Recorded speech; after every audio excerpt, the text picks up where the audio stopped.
ಸಂಜೀವಿನಿ reiki healing centre. ನಮಸ್ಕಾರ ವೀಕ್ಷಕರೇ, ನಾನು ಡಾಕ್ಟರ್ ಭರಣಿ ರಾಜು, ರೇಖಿ ಗ್ರ್ಯಾಂಡ್ ಮಾಸ್ಟರ್ ಮತ್ತು ಮಾಸ್ಟರ್ ಹಿಪ್ನೋಟೈಸರ್. ಇದು ಸಂಜೀವಿನಿ ರೇಖಿ ಹೀಲಿಂಗ್ ಸೆಂಟರ್. ಈ ನಮ್ಮ ಸೆಂಟರ್ ಹೊಸಕೋಟೆಯಲ್ಲಿದೆ, ಅಂದರೆ ಬೆಂಗಳೂರು ಗ್ರಾಮಾಂತರ ಹೊಸಕೋಟೆಯಲ್ಲಿದೆ.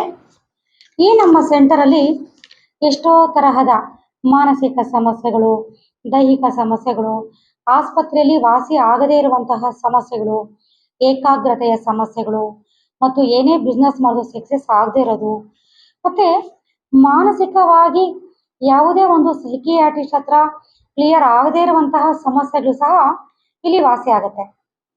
ನೋಡಿ, ಇವತ್ತಿನ ಒಂದು ನಿಮ್ಮ ಎಪಿಸೋಡಲ್ಲಿ ಒಬ್ಬ ಲೇಡಿಗೆ ಸುಮಾರು 8 ವರ್ಷಗಳಿಂದ ಸುಮಾರಾಗಿ ಎಷ್ಟು ಕಡೆ ತೋರಿಸಿದ್ರು ಕ್ಲಿಯರ್ ಆಗದೆ ಇರುವಂಥ ಒಂದು ಸಮಸ್ಯೆ ಅವರನ್ನು ಕಾಡ್ತಾ ಇದೆ.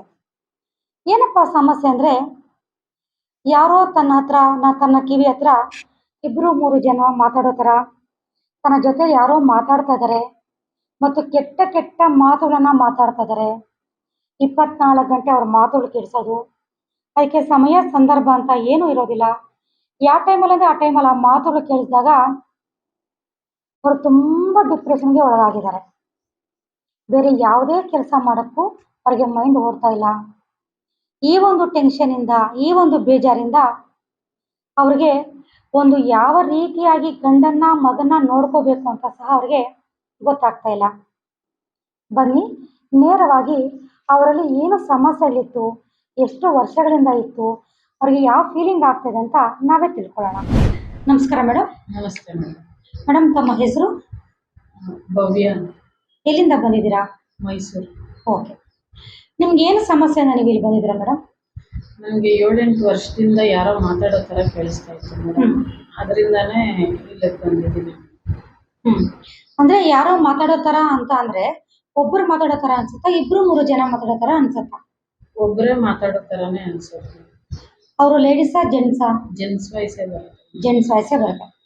ಅದರಿಂದ ಯಾವ ರೀತಿ ನಿಮ್ಮ ಒಂದು ಜೀವನದಲ್ಲಿ ಯಾವ ರೀತಿ ಅದು ನಿಮಗೆ ಡಿಸ್ಟರ್ಬೆನ್ಸ್ ಆಗಿದೆ? ಅಂದರೆ ತುಂಬಾನೇ ಡಿಸ್ಟರ್ಬೆನ್ಸ್ ಆಗುತ್ತೆ ಮೇಡಮ್. ನಾನೇನೋ ಕೆಲಸ ಮಾಡಿದಾಗ ಅವ್ರೇನೋ ಮಾತಾಡಿದಾಗ ಅದು ನಾವೇನು ಮಾಡ್ತಾ ಇರ್ತೀವಿ ಅಂತಾನೆ ಗೊತ್ತಾಗಿರಲ್ಲ. ಮತ್ತೆ ಇದ್ದಕ್ಕಿದ್ದಂಗೆ ಏನೋ ಮಾತಾಡಿರ್ತೀವಿ, ಅದೇನು ಮಾತಾಡ್ತಾ ಇದ್ದೀವಿ ಅಂತಾನೂ ಗೊತ್ತಾಗಿರಲ್ಲ. ಅದಾದ್ಮೇಲೆ ಗೊತ್ತಾಗಿರುತ್ತೆ ಏನೋ ನಾವು ತಪ್ಪಾಗಿ ಮಾತಾಡಿದ್ದೀವಿ, ಕೆಟ್ಟ ಮಾತಾಡ್ತಾ ಇದ್ದೀವಿ. ಅದರಿಂದ ನಮ್ಮ ಫ್ಯಾಮಿಲಿಯಲ್ಲಿ ತುಂಬ ಪ್ರಾಬ್ಲಮ್ಸ್ ಆಗುತ್ತೆ. ಮತ್ತೆ ಇದರಿಂದ ನಿಮ್ಮ ಪರ್ಸನಲ್ ಲೈಫಲ್ಲಿ ಏನಾದರೂ ಸಮಸ್ಯೆ ಆಗ್ತಾ ಇದೆಯಾ? ಹೌದು ಮೇಡಮ್. ಅದರಿಂದ ಬಂದು ನಮ್ಮ ಮನೆಯವರು ಅದೆಲ್ಲ ಹೇಳಿದ್ರೂ ನಂಬ್ತಾ ಇಲ್ಲ. ಆ ಥರ ಎಲ್ಲ ಏನೂ ಇರಲ್ಲ, ನೀನೇನು ಸುಳ್ಳು ಹೇಳ್ತಾ ಇದೀಯಾ ಅಂತೇಳಿ ಅವ್ರು ಅನ್ಕೊಳ್ತಾ ಇದ್ದಾರೆ. ಈ ಒಂದು ಸಮಸ್ಯೆಯಿಂದ ನಿಮ್ಮ ಮಕ್ಕಳು ಮರಿ ಅವರನ್ನ ಬೆಳೆಸೋದ್ರಲ್ಲಾಗಲಿ ಅಥವಾ ಅವರಿಗೆ ಹೋಮ್ ವರ್ಕ್ ಮಾಡಿಸೋದ್ರಲ್ಲಾಗಲಿ ಏನಾದರೂ ಪ್ರಾಬ್ಲಮ್ ಅನ್ಸುತ್ತಾ ಅಥವಾ ಏನಿಲ್ಲ? ಅಂದರೆ ಮಗುಗೆ ಹೋಮ್ ವರ್ಕ್ ಮಾಡಿಸೋದೆಲ್ಲ ಮಾಡಿಸ್ತಾ ಇರ್ತೀನಿ ಮೇಡಮ್. ಇದ್ದಕ್ಕಿದ್ದಂಗೆ ಬಂದು ಚೆನ್ನಾಗೇ ಮಾತಾಡ್ಕೊಂಡು ಮಗುನ ಹೊಡೆಯೋ ಥರ ಹಂಗೆಲ್ಲ ಆಗುತ್ತೆ, ಗೊತ್ತಿರಲ್ಲ. ಆಮೇಲೆ ಹಂಗೆ ಬೇಜಾರಾಗ್ತಾ ಇರುತ್ತೆ, ಅಯ್ಯೋ ಮಗು ನೋಡಿದ್ಬಿಟ್ಟು ನಾವು. ಇದು ಬಿಟ್ಟು ಬೇರೆ ಇನ್ನೇನಾದರೂ ಸಮಸ್ಯೆ ದೈಹಿಕವಾಗಿ ನಿಮಗೆ? ದೈಹಿಕವಾಗಿ ಏನಿಲ್ಲ ಮೇಡಮ್. ನಿದ್ದೆ ಮಾಡಿದಾಗ ಸಡನ್ನಾಗಿ ನಿದ್ದೆಯಿಂದ ಎಚ್ಚರ ಆಗ್ಬಿಡೋದು, ಎದ್ದು ಹಾಲಕ್ಕೆ ನಡ್ಕೊಂಡು ಹೋಗಿರ್ತೀನಿ, ಮತ್ತೆ ನೋಡಿದ್ರೆ ಏನಿಲ್ಲ, ಮತ್ತೆ ಅಲ್ಲೇ ಮಲಗ್ತೀನಿ. ಅದೇ ನಿದ್ದೆಯಲ್ಲಿ ಅದು ಆ ಥರ ಕೇಳಿಸಿದಾಗ ನೀವು ಎದ್ದು ಹೊರಗಡೆ ಹೊರಟೋಗಿರ್ತೀರಾ? ಅಂದರೆ ಅದು ಹೆಂಗೆ ಎಚ್ಚರ ಆಗುತ್ತೆ ಅಂತಲೇ ಗೊತ್ತಾಗಿರಲ್ಲ. ಅದು ಹೇಗೆ ಎಚ್ಚರ ಆಗಿರುತ್ತೆ ಅಂತ ಗೊತ್ತಿರೋದಿಲ್ಲ. ಬಟ್ ರೂಮಲ್ಲಿರೋರು ಎದ್ದು ಹಾಲಕ್ಕೆ ಬಂದಿರ್ತೀರ. ಮತ್ತೆ ನಿಮ್ಗೆ ಅದು ನೆನಪು ಬಂದಾಗ ನೀವು ನಾನು ಇಲ್ಲಿದ್ದೀನಿ ಅಂತ ಮತ್ತೆ ಹೋಗಿ ರೂಮ್ಗೆ ಹೋಗ್ತೀರಾ. ಓಕೆ ಅಮ್ಮ, ಈ ಎಲ್ಲ ಸಮಸ್ಯೆಗಳು ನಿಮ್ಮಲ್ಲಿದೆ ಅಂತ ಗೊತ್ತಾಯಿತು. ಈಗ ನಾನು ಮೊದಲನೇದಾಗಿ ನಿಮ್ಮನ್ನು ಹಿಪ್ನೋಟೈಸನ್ನು ಮಾಡ್ತೀನಿ. ಆದರೆ ಈ ಹಿಪ್ನೋಟೈಸ್ಗೆ ಎಲ್ಲರೂ ರೀಚ್ ಆಗೋದಿಲ್ಲ, ಅಂದರೆ ಎಲ್ಲರೂ ಹಿಪ್ನೋಟೈಸ್ ಆಗೋದಿಲ್ಲ. 100ಕ್ಕೆ 70 ಜನ ಹಿಪ್ನೋಟೈಸ್ ಆಗ್ತಾರೆ, 30 ಜನ ಹಿಪ್ನೋಟೈಸ್ ಆಗೋದಿಲ್ಲ. ಸಪೋಸ್ ನೀವೇನಾದರೂ ಹಿಪ್ನೋಟೈಸ್ ಆಗಿಲ್ಲ ಅಂದಾಗ ನಿಮಗೆ ಸೆಲ್ಫ್ ಹಿಪ್ನೋಟೈಸನ್ನು ಮಾಡ್ತೀನಿ. ಯಾಕಂದರೆ ಯಾವುದೇ ಒಂದು ಕೆಟ್ಟ ಶಕ್ತಿಗಳು, ಅದು ಪೂರ್ವಜನ್ಮ, ಪ್ರೇತಾತ್ಮ, ಮಾಟ ಮಂತ್ರ ಯಾವುದೇ ಆಗಿರಲಿ, ಅದು ಒಂದು ಕೂತ್ಕೊಳ್ಳೋದು ನಮ್ಮ ದೇಹದ 8 ಚಕ್ರಗಳಲ್ಲಿ. ಅದು 8 ಚಕ್ರಗಳಲ್ಲಿ ಕೂತ್ಕೊಂಡು 8 ಚಕ್ರಗಳು ಬ್ಲಾಕ್ ಆದಾಗ ಈ ರೀತಿ ಸಮಸ್ಯೆಗಳಾಗ್ತಾ ಇರುತ್ತೆ. ಈಗ ನಾವು ನಿಮ್ಮನ್ನು ಹಿಪ್ನೋಟೈಸನ್ನು ಮಾಡಿ ನೋಡೋಣ, ಓಕೆನಾ ವೀಕ್ಷಕರೇ? ಈಗ ನಾನು ಹಿಪ್ನೋಟೈಸ್ಗೆ ಕರ್ಕೊಂಡು ಹೋಗ್ತಾ ಇದ್ದೀನಿ. ಅವ್ರೇನಾದ್ರು ಹಿಪ್ನೋಟೈಸ್ಗೆ ಹೋದ್ರೆ ನಿಮಗೆ ವಿಡಿಯೋ ಬರುತ್ತೆ. ಹಿಪ್ನೋಟೈಸ್ಗೆ ಹೋಗಿಲ್ಲ ಅಂದರೆ ನಾನು ಅವ್ರನ್ನ ಸೆಕೆಂಡ್ ಸ್ಟೇಜಲ್ಲಿ ಕ್ಲಿಯರ್ ಮಾಡಿರ್ತೀನಿ.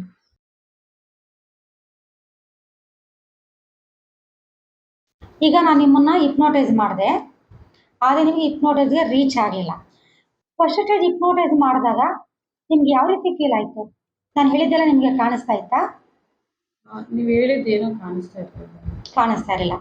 ಅಂದರೆ ಕಣ್ಣು ಮುಂದೆ ಯಾವ ಥರ ಇತ್ತು ನಿಮಗೆ? ಒಂಥರ ಬ್ಲ್ಯಾಕ್ ಆಗಿ ಅನ್ನಿಸ್ತಾ ಇದೆ. ನಾನು ಹೇಳಿದ ದೃಶ್ಯಗಳು ಯಾವುದೂ ನಿಮ್ಮ ಕಣ್ಣು ಮುಂದೆ ಬರಲಿಲ್ಲ. ನೋಡಿ ವೀಕ್ಷಕರೇ, ನಾನು ಹೇಳ್ತಾ ಇದ್ನಲ್ವಾ, 100ಕ್ಕೆ 70 ಜನ ಆ ಸ್ಟೇಜಿಗೆ ರೀಚ್ ಆಗ್ತಾರೆ, 30 ಜನ ಆ ಸ್ಟೇಜಿಗೆ ರೀಚ್ ಆಗೋದಿಲ್ಲ ಅಂತ. ಈಗ ಇವರು ಆ ಸ್ಟೇಜಿಗೆ ರೀಚ್ ಆಗಲಿಲ್ಲ. ಅಂದರೆ ಇವ್ರನ್ನ ಮೈಲಿಸಿ ನಾವು ಹೇಳಿದಾಗ ಯಾವುದೇ ನಾನು ಹೇಳಿದಂತಹ ದೃಶ್ಯಗಳಿಗೆ ಇಮೇಜ್ ಆಗ್ತಾ ಇರಲಿಲ್ಲ. ಕಣ್ಣು ಮುಂದೆ ಫುಲ್ಲು ಬ್ಲ್ಯಾಕ್ ಇತ್ತು. ಆ ಥರ ಕಣ್ಣು ಮುಂದೆ ಫುಲ್ ಬ್ಲ್ಯಾಕ್ ಇದೆ ಅಂದರೆ ಅವರು ಹಿಪ್ನೋಟೈಸ್ ಆಗೋದಿಲ್ಲ ಅಂತ ಅರ್ಥ. ಸರಿ, ಆಮೇಲೆ ನಾನು ನಿಮಗೆ ಸೆಲ್ಫ್ ಹಿಪ್ನೋಟೈಸನ್ನು ಮಾಡಿದೆ. ಸೆಲ್ಫ್ ಹಿಪ್ನೋಟೈಸನ್ನು ಮಾಡೋವಾಗ ನಿಮ್ಮ ಚಕ್ರಗಳೆಲ್ಲ ನಾನು ವಾಶ್ ಮಾಡೋವಾಗ, ನಿಮ್ಮ ನೆಗೆಟಿವ್ಸ್ ಎಲ್ಲ ವಾಶ್ ಮಾಡೋವಾಗ ನಿಮಗೆ ಯಾವ ರೀತಿ ಫೀಲಿಂಗ್ ಇತ್ತು? ಅಂದ್ರೆ ಬಾಡಿ ಎಲ್ಲ ಸ್ವಲ್ಪ ವೈಬ್ರೇಟ್ ಆಗೋ ಥರ ಇತ್ತು. ಬಾಡಿ ವೈಬ್ರೇಟ್ ಆಗ್ತಾ ಇತ್ತು. ಆಮೇಲೆ ಅಂದ್ರೆ ನಮ್ಮ ಬಾಡಿನ ನೆಗೆಟಿವ್ ಎನರ್ಜಿ ಎಲ್ಲ ಹೋಗೋ ಥರ ಫೀಲ್ ಆಗ್ತಾ ಇತ್ತು. ಮುಖ್ಯವಾಗಿ ಅದನ್ನು ನೀವು ಸಹ ಫೀಲ್ ಮಾಡ್ಕೋಬೇಕಾಗುತ್ತೆ. ಆಮೇಲೆ ನಿಮಗೆ ಈ ಸಹಸ್ರಾರ ಚಕ್ರವನ್ನು ಮತ್ತು ಆಜ್ಞಾ ಚಕ್ರವನ್ನು ನಾನು ಅದನ್ನ ಆ್ಯಕ್ಟಿವ್ ಮಾಡಿ ವಾಶ್ ಮಾಡಿದಾಗ ನಾನು ನಿಮ್ಗೆ ಹೇಳಿದೆ, ನಾನು ಅದರಿಂದ ಯಾವ ಚಕ್ರಕ್ಕೆ ಏನೇನು ಬ್ಲಾಕೇಜಸ್ ಇರುತ್ತೆ, ಯಾವ ಚಕ್ರವನ್ನು ನಾನು ವಾಶ್ ಮಾಡಿದಾಗ ಯಾವ ಚಕ್ರದಿಂದ ಯಾವ ನೆಗೆಟಿವ್ ಎನರ್ಜಿ ಹೊರಗಡೆ ಹೋಗುತ್ತೆ ಅಂತೆಲ್ಲ ಹೇಳ್ಕೊಂಡು ನಾನು ವಾಶ್ ಮಾಡ್ತಾ ಇದ್ದೆ. ಆ ಥರ ವಾಶ್ ಮಾಡಿದಾಗ ಆ ಚಕ್ರದ ಬಳಿ ಬಂದಾಗ ಅದನ್ನು ನಾನು ಹೇಳಿದಾಗ ಅದು ನಿಮಗೆ ಫೀಲ್ ಆಗ್ತಾ ಇತ್ತಾ? ಫೀಲ್ ಆಗ್ತಾ ಇತ್ತು. ಈಗ ಒಂದು ನಾನು ರೆಕಾರ್ಡ್ ಮಾಡಿ ಕೊಟ್ಟಿರೋದನ್ನ ಈಗ ನೀವು ಸುಮಾರು ಒಂದು ಸ್ವಲ್ಪ ದಿನ ನೀವು ಅದನ್ನು ಕಿವಿಗೆ ಹಾಕ್ಕೊಂಡು ಕೇಳಿಸ್ಕೊತಾ ಇದ್ರೆ ನಿಮ್ಮ ಮೈಂಡ್ ಯಾವ ನೆಗೆಟಿವ್ ಎನರ್ಜಿಯನ್ನು ಅಬ್ಸರ್ವ್ ಮಾಡಿಕೊಂಡು ಅದರ ಅನುಭವವನ್ನು ನಿಮ್ಮ ದೇಹಕ್ಕೆ ಕೊಡ್ತಾ ಇದೆಯೋ ಅದು ದಿನದಿಂದ ದಿನಕ್ಕೆ ಕಮ್ಮಿ ಆಗ್ತಾ ಹೋಗ್ತಾ ಇರುತ್ತೆ. ನಿಮ್ಮ ಮೈಂಡ್ ವರ್ಕ್ ಮಾಡೋಕ್ಕೆ ಶುರು ಮಾಡುತ್ತೆ. ಓಕೆನಾ? ಓಕೆ. ನೋಡಿದ್ರಲ್ಲ ವೀಕ್ಷಕರೇ, ಅವ್ರ ಮಾತುಗಳೆಲ್ಲ ನೀವು ಕೇಳಿದ್ರಲ್ವಾ? ಇಲ್ಲಿ ಇಮ್ಯಾಜಿನೇಷನ್ ಪವರ್ ಇಲ್ಲ ಅಂದಾಗ ನೀವು 10 ಸಿಟ್ಟಿಂಗ್ ಬಂದರೂ ಸಹ ಅದು ವೇಸ್ಟ್ ಆಗುತ್ತೆ. ಯಾಕಂದರೆ ತುಂಬ ಸೆಂಟರ್ಸಲ್ಲಿ ಏನು ಮಾಡ್ತಾರೆ ಅಂದರೆ ಸುಮಾರು 7-8 ಸಿಟ್ಟಿಂಗನ್ನು ತಗೊತಾ ಇರ್ತಾರೆ, ಇವರು ಓಡಾಡ್ತಾ ಇರ್ತಾರೆ.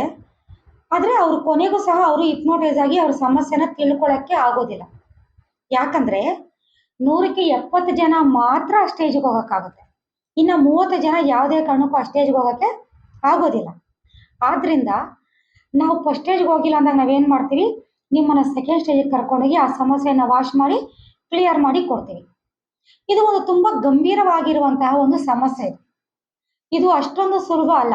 ಯಾಕಂದರೆ 8 ವರ್ಷಗಳಿಂದ ಆ ಸೌಂಡ್ ಏನು ಕೇಳಿಸ್ತಾ ಇತ್ತು ಅದನ್ನು ಇವರ ಸಬ್ಕಾನ್ಷಿಯಸ್ ಮೈಂಡ್ ಸಂಪೂರ್ಣವಾಗಿ ರೆಕಾರ್ಡ್ ಮಾಡಿಕೊಂಡು ಅದನ್ನು ಅಬ್ಸರ್ವ್ ಮಾಡಿಕೊಂಡು ಅದರ ಅನುಭವವನ್ನು ಪಡ್ಕೊಂಡು ಅದರ ಅನುಭವವನ್ನು ಈ ದೇಹದ ಮೇಲೆ ಅದು ಬೀರ್ತಾ ಇರುತ್ತೆ. ಅಂದರೆ ಈ ದೇಹಕ್ಕೆ ಪದೇ ಪದೇ ಅನುಭವವನ್ನು ಅದು ಕೊಡ್ತಾ ಇರುತ್ತೆ. ಆ ಅನುಭವದಿಂದ ಅವ್ರು ಹೊರಗಡೆ ಬರಬೇಕು ಅಂದಾಗ ಅದಕ್ಕೆ ಸಂಬಂಧಪಟ್ಟಿರುವಂತಹ ಚಕ್ರಗಳು ಆ್ಯಕ್ಟಿವ್ ಆಗಬೇಕು. ಆ್ಯಕ್ಟಿವ್ ಆಗಬೇಕಂದ್ರೆ 2 ವಿಧಾನ ಇರುತ್ತೆ. ಒಂದು, ನಾನು ಹಿಪ್ನೋಟೈಸರ್ ಆಲ್ರೆಡಿ ನಾನು ಆ್ಯಕ್ಟಿವ್ ಮಾಡಿದ್ದೀನಿ. 2ನೇ ವಿಧಾನ ಏನು ಅಂತ ಅಂದರೆ ರೇಖಿಯಲ್ಲಿ. ನಾನು ಆಲ್ರೆಡಿ ಅವರಿಗೆ ರೇಖಿ ವಿದ್ಯೆಯನ್ನು ಸಂಪೂರ್ಣವಾಗಿ ಹೇಳ್ಕೊಟ್ಟಿದ್ದೀನಿ. ದಿನದಿಂದ ದಿನಕ್ಕೆ 24 ಶಕ್ತಿ ಕೇಂದ್ರಗಳಿಗೆ, ಚಕ್ರಗಳಿಗೆ, ಡಿಪ್ರೆಷನ್ಗೆ ಸಂಬಂಧಪಟ್ಟಂತಹ ಭಾಗಗಳಿಗೆ ರೇಖಿ ಶಕ್ತಿಯನ್ನು ಕೊಟ್ಕೊಳ್ತಾ 3 ಮಂತ್ಸ್ ಅವ್ರು 100% ಆಗಿ ಆಗ್ತಾರೆ. ದಯವಿಟ್ಟು ರೇಖಿಯನ್ನು ಎಲ್ಲರೂ ಕಲೀರಿ.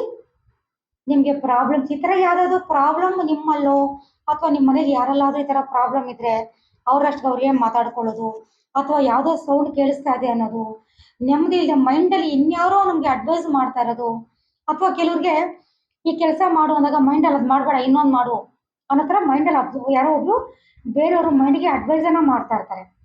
ಈ ಥರ ಅಡ್ವೈಸನ್ನು ಮಾಡೋ ಅಂತಹ ಸಮಸ್ಯೆ ಇದು ಸಹ ಮುಂದಕ್ಕೆ ಅದು ತುಂಬ ಗಂಭೀರವಾದ ಪರಿಸ್ಥಿತಿಗೆ ಹೋಗಿ ತಲುಪ್ತೀರ.